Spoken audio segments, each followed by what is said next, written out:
Did you know that in 2023, the average cost of a data breach reached $4.45 million?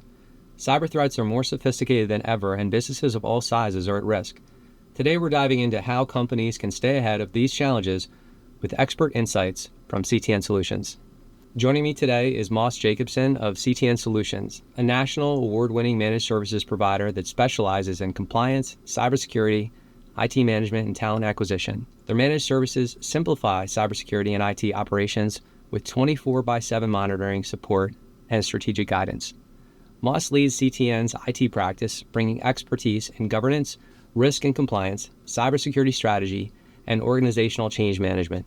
Moss, thanks for being here today. Glad to join you. Thanks for having me. So many things to talk about today. One thing I was wondering about is what is unique about your managed services and cybersecurity offering? Definitely. The one thing that CTN is very different in is that we focus on the business side of things.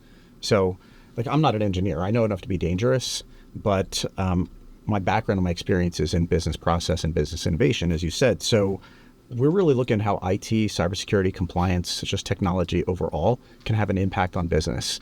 And what that means is driving business revenue. And we've seen that happen. We have case studies, and Gartner's reported on it, that particularly SMBs that have an effective cybersecurity and compliance program in place, they're actually growing at a rate 23% faster than their peers. Wow. That kind of explains something to me, because one thing I know about CTN, and I've been dying to ask you, is I know you're on this rarefied group of fast-growing companies, the Inc. 5000. And so tell me about, in one sense, managed services providers and that whole service offering is growing at a pretty high compound annual growth rate, maybe 20% plus. But to be on that list, you have to be doing something different. What is it that's driving this kind of remarkable growth in your company?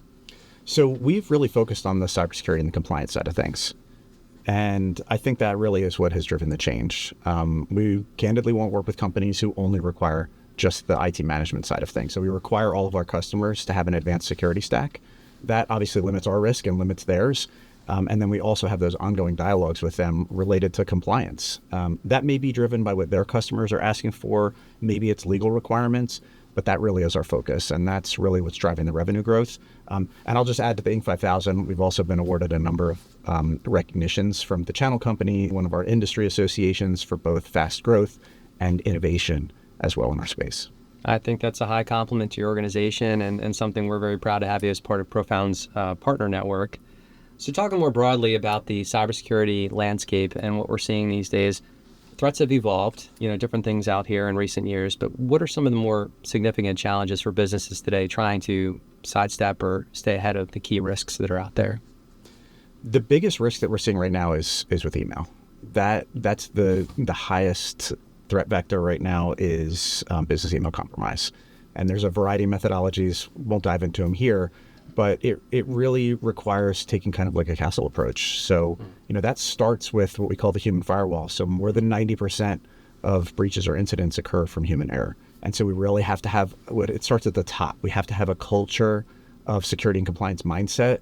And that starts with security awareness training and really driving that mindset at the top of an organization. Then obviously people still can be tricked. The reality of it is that threat actors are brilliant when it comes to social engineering, the psychology behind it. And if they start to bypass that human training, then we need to have a series of, rings, if you will, of security technical controls that are in place to protect the organization. Yeah, absolutely. One of the things that's interesting to me is this concept that the efficiency of having a good cybersecurity approach and just a tidy, overall IT stack is going to drive efficiency. But then maybe there's also a tension, at least for maybe someone who's uninitiated, that how do you balance, strong cybersecurity measures with maintaining operational efficiency? How do you help with that challenge? That's a great question. The reality of it is it's experience and things that we've learned along the way. So we absolutely want to have the most amount of innovation and technology improvements in an organization to drive those efficiencies. But the cybersecurity requirements, often those are roadblocks or speed bumps to business efficiency.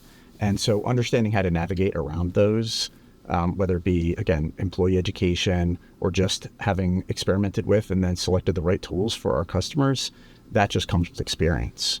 But it still has to be in place. And there are going to be some speed bumps along the way. But I tell customers that, we can't stop everything. but we can make you unattractive as a target. We can stop threats dead in their tracks, and we can limit the impacts and get you running back up and running quickly. And that's better than losing the organization as a whole. Is there a kind of birth pains or specific implementations of technology that are challenging to get through but worth it on the other side? I think like endpoint management, can maybe be a little bit, challenging to onboard. But what can you tell us about that? Again, it depends on the tools that we can use. I think that clear communication in our onboard process. So we actually have an onboard specialist. That's a dedicated team member that executes and project manages our onboards for our customers. And then that aligns with the transition over to the rest of the service delivery and the account management team and mindset. Endpoint management is the most important element right now in security. So, and when I say endpoint, I mean at the workstation, at the device that the end user is working on. And the reason is that we're in hybrid or almost entirely remote workforce at this point in time. Yeah. And so gone are the days where your workstation is protected by a physical device, a firewall in an office, because we need to protect the employees and the company data and their devices, whether they're at the airport, whether they're at their favorite coffee shop, or whether they're at the office or at home. And so endpoint security really is paramount. And so multiple layers of security at the endpoint is really important. So there are some hurdles with implementing those. But again, we use the tools and we have the experience and we have a really great process in place in order to limit the impacts of that endpoint security implementation. Can we discuss some compliance frameworks? I know that they can be a little bit boring, perhaps, real page turners, but they're huge for businesses to stay compliant in their particular realm, whether it's financials or healthcare, for example. So we talk about FTC safeguards, HIPAA security, and CMMC. If you want to maybe dip into a couple of those and talk about what those are and how you help those businesses. Yeah, so we'll take one quick step back. So there's other compliance frameworks that people have heard of, like SOC or ISO. And it's important to note that those are elective. They're very important in business related to information security and cybersecurity. The compliance frameworks that you mentioned, those are federal regulations. So those are legally required compliance frameworks for certain industry verticals. Right. So like you mentioned, HIPAA security, we all know about HIPAA privacy because we all sign that paper whenever we go to the doctor's office, but there's a whole security realm behind it as well for data protection. FTC safeguards relates to a change in a 1999 law called GLBA, and now the FTC has expanded the protection of our personal information and our financial information to a whole new realm of industries that weren't covered before, that weren't required to follow certain standards. So what I've seen and heard out there is there's actually a lot of businesses, they have no idea even the FTC safeguards rule exists, let alone that their business falls into one of the categories that now has to abide by the rules. CMMC is a little bit more prescriptive. That deals with Department of Defense contractors and subcontractors. That's recently gone through a very significant rule change that has just gone into effect and rolled out. And we're still kind of learning about how that's going to play out in the government contract space. But I think it's important to note that there's risk. There's financial risk. There's legal risk. There's personal executive risk associated with non-compliance. And, we could talk about that as well. If you like. Oh, sure. Yeah, I'd like to get there in a minute. But one thing, and I think for those listening, many of our customers, mid-market enterprise customers, already have security protocols in place. But what if they want to do a checkup, so to speak? How can a business assess their current cybersecurity compliance and its status? What steps would they take, and how would you help them to address that? So the businesses need to understand that if you're cyber secure, you're not necessarily compliant. And if you're compliant, you're not necessarily cyber secure. So I'll dive into that a little bit deeper. The compliance frameworks have what we call technical controls. Those are the cybersecurity elements that protect the data. But then there's also policies, and those are the administrative controls. And so that's what we evaluate in an analysis or an assessment. And so we come in, it's like a virtual chief information security officer services or compliance as a service offering that we have, and we'll do a full analysis of the organization, both all of their technical controls as well as all their administrative controls, and then we'll provide them with a document and a report. For HIPAA security and for FTC, there's no audit. So it's not like SOC or ISO where there's an audit. but you still have to follow the guidelines. So it's a good idea that you've got all your ducks in a row and that you at least have documentation that show that you are at least ticking all the boxes or you've made meaningful steps to improvement. CMMC does have an audit process and there is a certification process. All right. So for those who haven't done it yet and maybe need some cajoling, what's the executive risk? There's so many risks. There's potential financial risks. There's reputational risks. All of these things exist for those that aren't, compliant or don't have cybersecurity in place more so than necessarily compliant. But talk about the executive risk for those that don't really lean into this and get themselves on the right path. So I'll apologize in advance a little bit. It may sound like a little fear factoring, so I apologize to the audience. If you own risk for the organization, then you ultimately are responsible for adherence to these compliance frameworks, particularly HIPAA security and FTC and CMMC. So I speak on this regularly, and when I talk about it, I say, okay, well, if the governing authority behind these particular regulations that we're talking about now, these compliance frameworks, that's the federal government. So the police force of the federal government is who? It's the Department of Justice. Yeah. Those are not the people that you want to cross paths with. Right. And so unfortunately, the way the rules are designed is that not only is the entity responsible, both financially and potentially criminally, but the executives who own risk now are being held accountable for lack of adherence to these compliance frameworks. And that includes criminal risk and financial risk to them as an actual individual. No, there's some motivation. Yeah. And so with the federal rules as well, it's triple damages. So, again, if you come up against HIPAA security and you're found in violation, if you take money from the government for like Medicare, you actually can pay back or be required to pay back 3 times the amount of money that you took in from the government for Medicare payments. So that's going to put a lot of, small and mid-sized medical practices out of business if they're not adhering to the rules. Yeah, I would think so. And what's ironic about that, the executive risk, is that, one of the things that Profound is we do a lot of work for the federal government, DOD, civilian departments. And in that process, I was our facility security officer for years. So, my Social Security and all that was with the Office of Professional Management or whatever that is in the government level. And they got hacked. And now it's, now I get free security monitoring from the government as a result of that. So I guess the government could use some help as well, as we all know.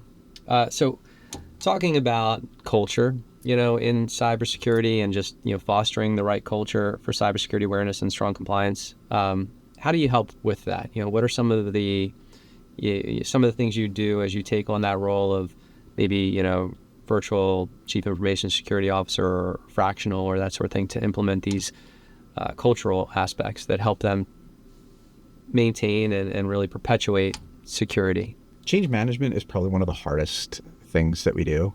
And the reason is that the culture has to be driven at the very top. And if you think about a CEO or a COO, if it's their responsibility to drive this culture, they're obviously tugged in a lot of different directions. But it also comes down to just the right match. The reality is that some companies are just not going to change their culture. And we're not going to work with those companies necessarily, right? Because there really has to be a good mindset match. If we see that there's interest, then we can help guide them. And, again, it starts really with security awareness training more than anything. But the whole of the workforce needs to see that the executive leadership is as invested in completing and successfully going through the security awareness training on a regular basis, just like everybody else. Like they're not above having to follow the same rules. They're not above having the same security controls that are on their workstations or that they have to abide by as the rest of the workforce. And when that is driven at the top truly, that's where we see a lot of success with organizations really making that pivot. And there's a lot of case studies. If those listening can check out the CTN Solutions website, many case studies will help you better understand what they're doing in the marketplace. But Moss, can you share an example of maybe a company or companies you work with that kind of successfully arrived on the other side of improved cybersecurity through these training, through these executive initiatives, to just end up in a much more robust, secure environment? Yeah, of course. So we have a consulting company that we worked with who did a lot of work with private equity, and they had a very immature security posture and culture. I would say probably non-existent, actually. Not immature, but non-existent. Yeah. And they lost a really large private equity customer because the firm came to them and said, hey, we need you to do this questionnaire about your cybersecurity posture or your policies. And, right. and what controls you have in place. Oh my.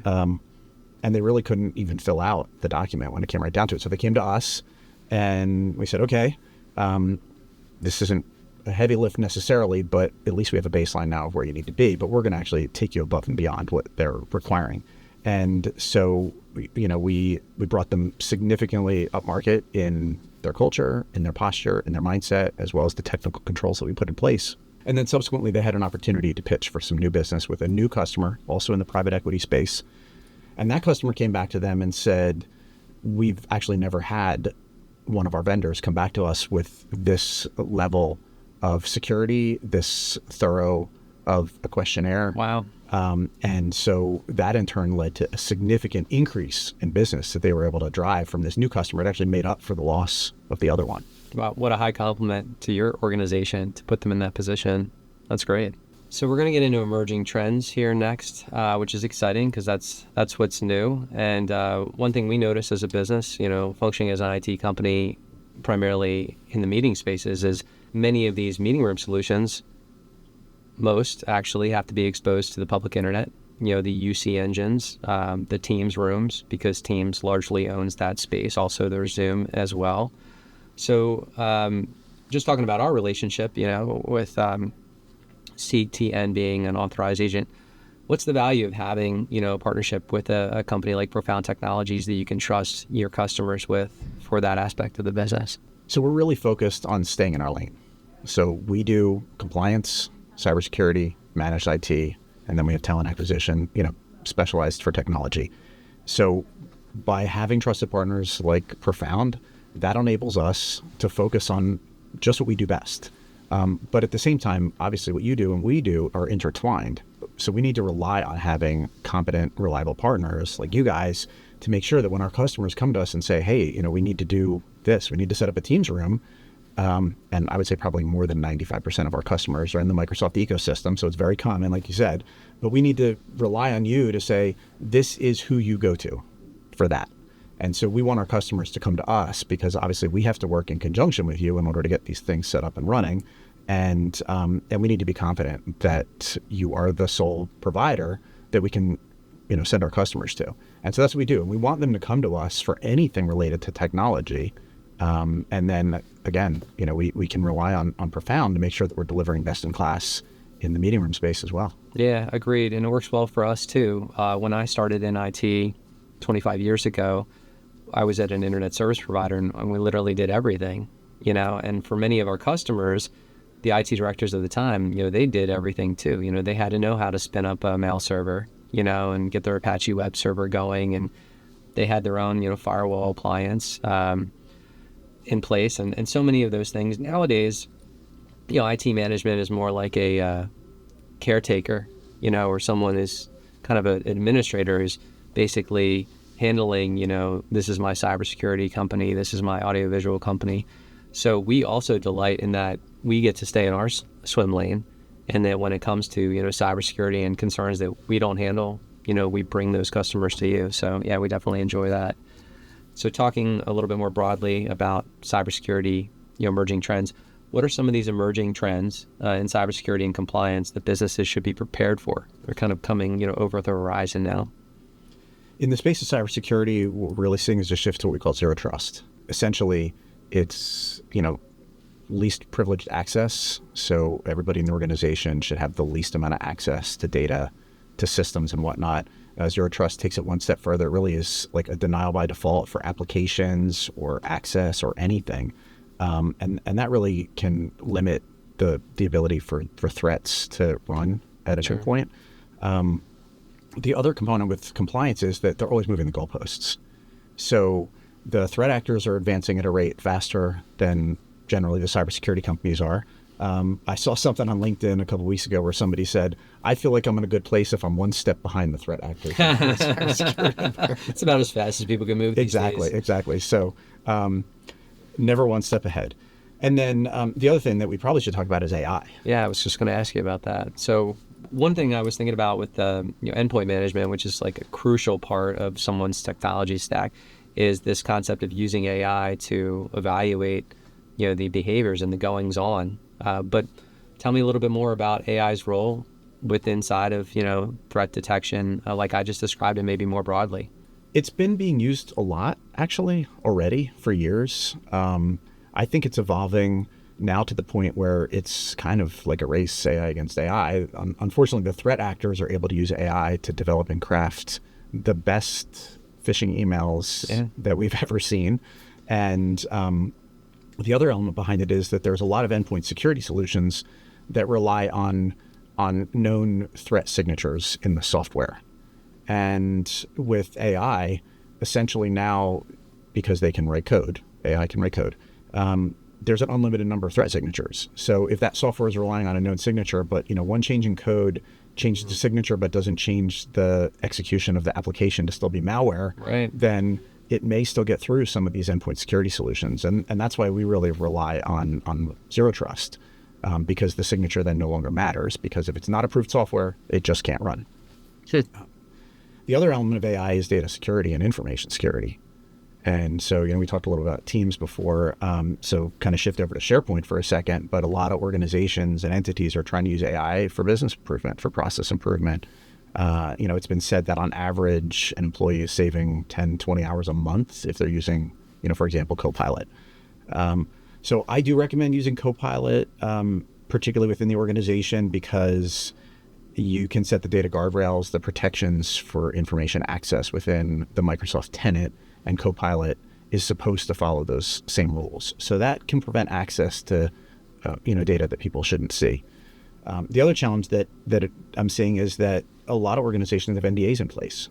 So if you're using AI that's outside of your tenant or outside of your organization, then you may be actually in violation of your NDA, because technically you're sharing data with a third party. So all these things are conversations that we're having with customers that are trying to implement AI, whether it just be for simple content development or marketing, or even more advanced uses that are specific to their industry. Yeah, and it's actually a point about AI using these tools, but then you may necessarily not be in compliance by taking your data and putting it on a third party. I know one of the things nowadays with Zoom and to a lesser extent, Microsoft Teams, I'm talking about the meeting rooms now, is this idea of enabling, AI features that can know who the person is based on facial recognition, or know who the person is based on their voice signature, for being able to lay down transcripts and be able to give AI-driven information about who may have stepped out of the room. And this is causing, all sorts of confusion about, well, what do we have to do first at an organizational level to get it approved, before we can implement. So let's talk a little bit more about success stories. You have a lot of them. I mentioned the case studies before, which I think is great for customers to check out on CTN Solutions website. But can you share some more success stories of your team working with other customers and how you've helped businesses significantly improve their cybersecurity posture? So one of the things that we like to focus on as well, aside from business efficiencies, process efficiencies, is also from the standpoint of what's their technology investment. And so there's been a big shift, obviously, to SaaS instead of on-prem application servers and whatnot. And so we really look for ways that we can not only improve the efficiency and access, knowing that most organizations are hybrid or remote at this point, but also can we eliminate some of their either physical infrastructure, or maybe they had cloud infrastructure for servers, but now they're using SaaS versions of those applications. They don't need servers anymore. And so that kind of hits on both sides. It improves the efficiencies because, again, if an end user can just access collaboration and file sharing through Teams, SharePoint, and OneDrive, that enables us to secure it a little bit more easily. It reduces some of the investment because they have access to those solutions through their Microsoft licenses. Again, if they're doing Teams for voice as well, then it's kind of all in one place and all in one ecosystem, and we can eliminate some of the overhead and some of the costs. And we've done that successfully with a number of customers, and we're really moving a lot of customers either into the cloud architecture for servers, or even out of servers altogether, and just into environments like SharePoint. So we'll talk a little bit about trust. Building trust is important with the customers, and we kind of talk about it here as at Profound Technologies, that we're constantly mining for trust. We want each of our kind of interactions to build upon that trust relationship. What could be more important in your role in cybersecurity than to establish and build that trust? what are some things you do to kind of build that trust over time with your customers given the kind of intimate and very important role that you share in their environment? That is the $1 million question, right? So we really focus on certification and education. Like, we really want to educate prospects and customers. And I think that that's something that we do a little bit differently. And again, because I'm not an engineer, my sales team, we're not engineers. We're really focused on the business. Like, we learn and want to find out, how do you make money? Well, how does your company tick? And then how can we make that work better through the implementation of the proper IT strategy, appropriate leveled cybersecurity? How can IT and cybersecurity be a competitive advantage for you, both against your competitors, in employee retention or recruitment mindset, right? Like, the younger workforce, they demand seamless technology. They understand cybersecurity well, but they demand good technology.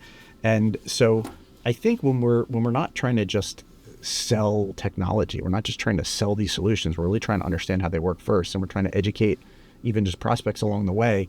And plus we have certifications. So, we're constantly getting upskilled and educated, even on the sales team. Like, I've got certifications in GRC and in cybersecurity and in project management, in AI, like all these things. So I'm not just talking about these things, but I've actually learned about them. Sure. And so again, that's definitely a point of difference, I think, with us, where we can, earn and gain a high level of trust right out of the gate when we're having these engagements with potential customers.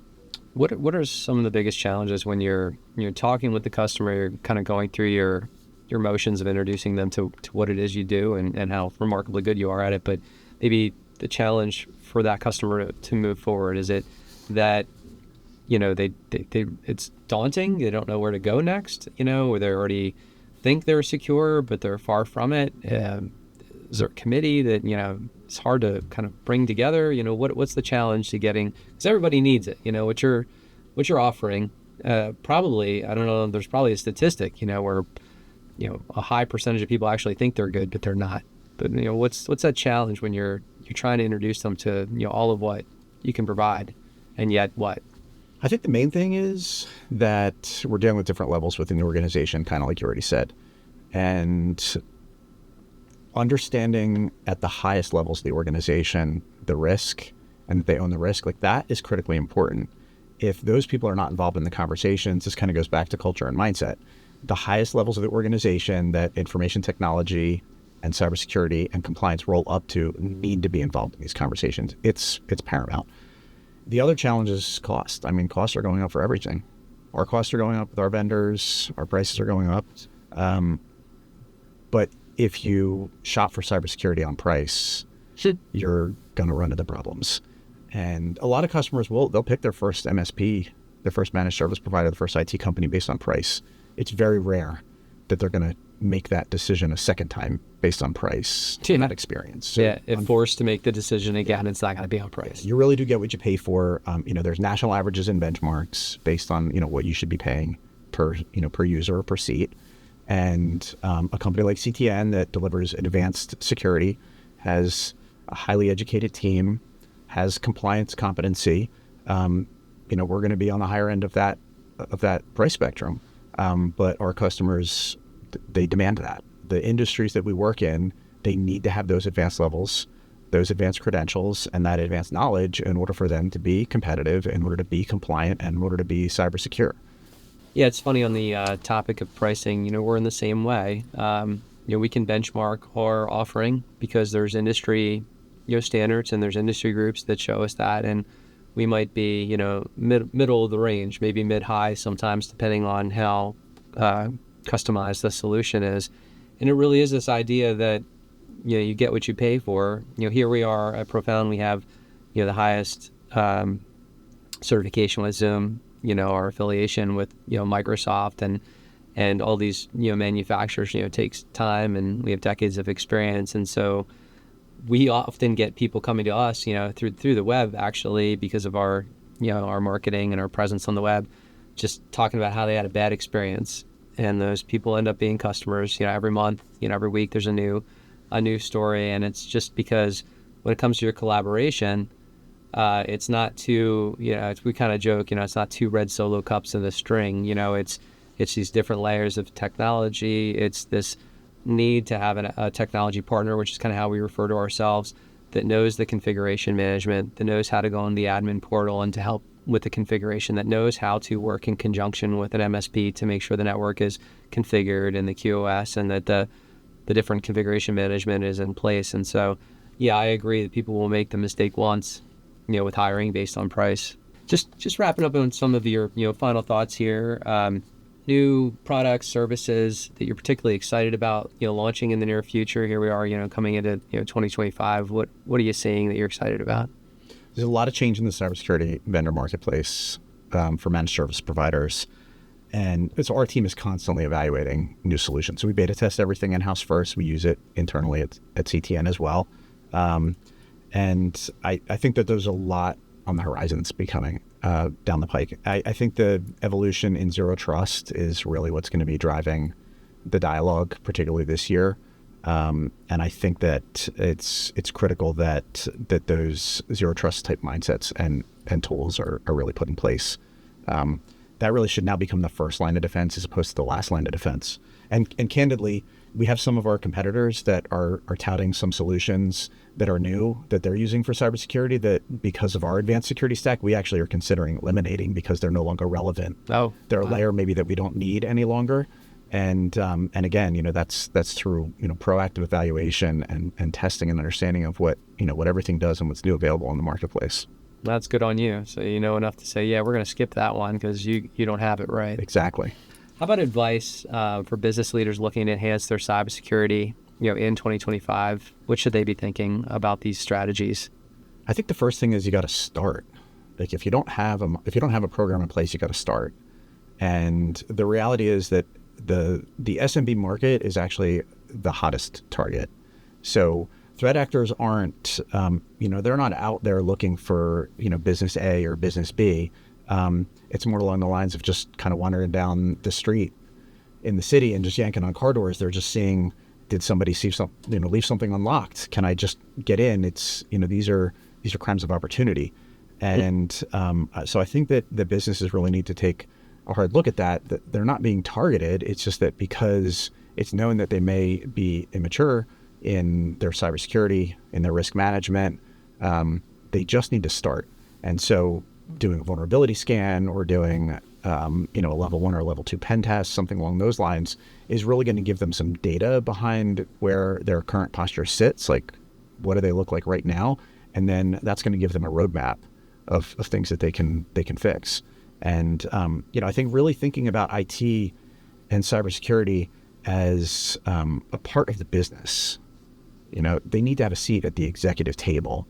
And, gone are the days we used to say that IT was treated like the janitor or the plant caretaker or whatever. And the reality of it is it's not. Like, IT is a critical component of the business. Cybersecurity and advanced compliance, it's a critical, important part of the business in order to be competitive in the landscape today. And if you don't have it, then, maybe you should be looking at doing something else. Sure. And what could be some of the good news for those listening that may be potentially a little bit overwhelmed? How easy does CTN Solutions make it to get an engagement going, whether it's doing a scan or an assessment, some sort of onboarding to let that customer know what it is you see and what the options might be?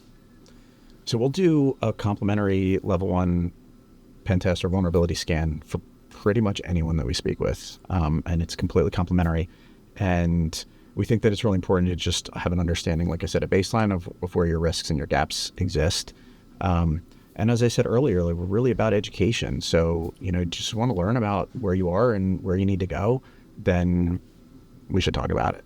And we try to make the process seamless. Like I said, we have a continuous improvement process in place. We've got specialists for onboarding. So, we have a very robust process and how to do this well and how to transition from maybe you had in-house IT, maybe you had no IT. Maybe you're transitioning from another provider. We've got set processes in place to make this as smooth as possible, make the transition as seamless for the employees, as, lack of disruption for the end users as possible. And then, continue to find ways to help them, grow and evolve and grow their business through effective implementation of technology. Moss, this has been a fantastic conversation. Thank you for sharing your insights on cybersecurity, compliance, and the future of IT management. For those listening, if you'd like to learn more about CTN Solutions and how they can support your business, visit their website or reach out to Moss and his team. Thank you for tuning in, and we'll see you next time on the podcast.